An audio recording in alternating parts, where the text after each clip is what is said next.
ನಮಸ್ಕಾರ ಸ್ನೇಹಿತರೆ, ನಾನು ನಿಮ್ಮ ಗುರುಪ್ರಸಾದ್. ನೀವು ನೋಡ್ತಾ ಇದ್ದೀರಾ A star real estate YouTube channel. ನೋಡಿ ಸ್ನೇಹಿತರೆ, ನಾನೊಂದು ಏಕಾತ ಬಿಲ್ಡಿಂಗ್ ತೋರಿಸ್ತಾ ಇದ್ದೀನಿ. ಸ್ನೇಹಿತರೆ, ಒರಿಜಿನಲ್ ಏಕಾತ ಇದೆ ಮತ್ತು ಪುರಸಭೆ ಏಕಾತ ಎಲೆಕ್ಟ್ರಾನಿಕ್ ಖಾತಾ ಇದೆ. ಈ ಒಂದು ಮನೆ ಬರೋದು ನಿಮಗೆ ಕೆರೆಗುಡ್ದಳ್ಳಿ. ನೋಡಿ ಸ್ನೇಹಿತರೆ, ಕೆರೆಗುಡ್ದಳ್ಳಿ ಬಸ್ ಸ್ಟಾಪ್ಗೆ ವಾಕಬಲ್ ಡಿಸ್ಟೆನ್ಸಲ್ಲಿ ಈ ಒಂದು ಮನೆ ಬರುತ್ತೆ. ಜಾಲರಿ ಕ್ರಾಸ್ಗೆ 4 ಕಿಲೋಮೀಟ್ರು, ನಿಮಗೆ ದಾಸರಳ್ಳಿ ಮೆಟ್ರೋಗೆ 4 ಕಿಲೋಮೀಟ್ರು. ನೋಡಿ ಸ್ನೇಹಿತರೆ, ಈ ಒಂದು ಮನೆ gated property, 30 feet to 40 feet road ಬರುತ್ತೆ ಮತ್ತು ಲೆವೆಟ್ ಯೂನಿಯನ್ ಇದೆ. ನೋಡಿ ಸ್ನೇಹಿತರೆ, 20/40 ವೆಸ್ಟ್ ಫೇಸಿಂಗ್ ನಾರ್ತ್ ಡೋರ್ಸು.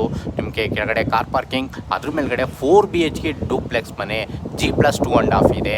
ಈ ಒಂದು ಮನೆಗೆ ಓನರ್ ಕೋಟಿಂಗ್ ಪ್ರೈಸ್ ಬಂದು ನೋಡಿ ಸ್ನೇಹಿತರೆ 1,35,00,000 ನೆಗೆಷಬಲ್ ಇದೆ ನಿಮ್ಮ ಪೇಮೆಂಟ್ ಕಂಡೀಷನ್ ಮೇಲೆ. ಮತ್ತು ನೋಡ್ತಾ ಇರೋಂಥವ್ರು ದಯವಿಟ್ಟು ನಮ್ಮ ಚಾನಲ್ನ ಸಬ್ಸ್ಕ್ರೈಬ್ ಮಾಡ್ಕೊಳ್ಳಿ. ನಾನು ಒಳ್ಳೊಳ್ಳೆ ವಿಡಿಯೋಗಳು ಕೊಡೋಕ್ಕೆ ಪ್ರಯತ್ನ ಪಡ್ತೀನಿ. ನೋಡಿ ಸ್ನೇಹಿತರೆ, ಈ ಒಂದು ಮನೆ ಸೇಲ್ಗಿದೆ 20ಕ್ಕೆ 40, 800 ಅಡಿ.